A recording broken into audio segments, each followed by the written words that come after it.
थुंग थुंग गांव का एक गरीब बाजा वाला था। दिन भर वह गांव गांव घूमकर ढोलक बजाकर अपना गुजारा करता, पर कई कई दिन उसे एक आना भी नसीब नहीं होता था। इसलिए पेट की आग बुझाने के लिए कभी कभी उसे लोगों के झूठे बर्तन भी मांजने पड़ते, पर फिर भी उसे पैसे कम और गालियां ज्यादा मिलती थीं। एक रात भूख, बेइज्जती और तन्हाई से टूटकर वह एक सुनसान सड़क से जा रहा था। तभी उसे सड़क के किनारे एक वेंडिंग मशीन दिखी। देखते ही वह सोच में पड़ गया और मन ही मन सोचा, ये क्या बला है भाई। तभी उस मशीन में से एक आवाज आई, मुझे कोई भी चीज दो और बदले में जो सबसे जरूरी है वो लो। सुनते ही थुंग थुंग घबरा गया, क्योंकि उसने इससे पहले ऐसी चीज कभी नहीं देखी थी।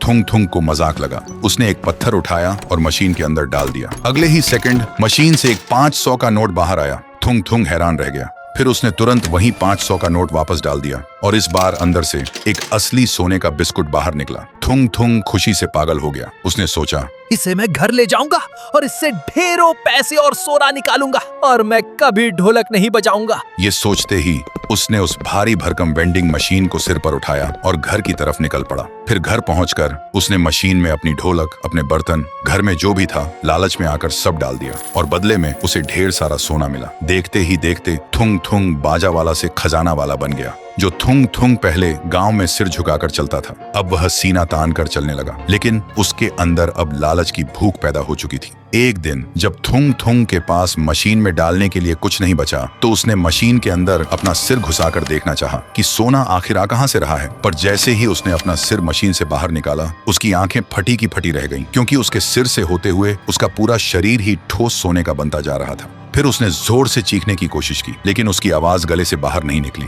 और अगले ही पल दम घुटकर मर गया। लेकिन तभी थुंग थुंग की अचानक आंख खुल गई और वह बुरी तरह हांफने लगा, क्योंकि ये सब एक सपना था। वह घबराकर अपनी बीवी के पास भागा और रोते हुए उसे जोर से गले लगा लिया। उसकी बीवी ने हैरानी से पूछा, क्या हुआ थुंग थुंग, सुबह सुबह इतना प्यार जता रहे हो?